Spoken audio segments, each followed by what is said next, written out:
Hello, so in this video, I will show you how to set up and manage an online store using Wix. So go to Add Elements, and then you can see the store section. So click Add to Site and then wait for it to add. So this is the store that you just added in your website, and now we can edit it.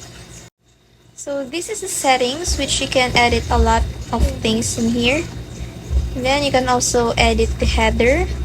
And then when you click the product, you can go to the settings of it, and then you can see that there are a lot of categories which you can edit.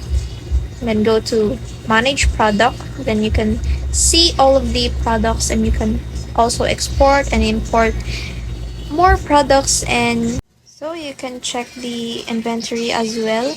So you can edit the stock, and then you can create other categories also for your products. For the backend stock request, you can start collecting requests from your buyers. And then you can also find products to sell in this section. You can also add e-commerce apps that you're already using with advanced solutions for inventory management, upselling, shipping, tax, and more. So that's it, guys. Please like and subscribe for more videos like this.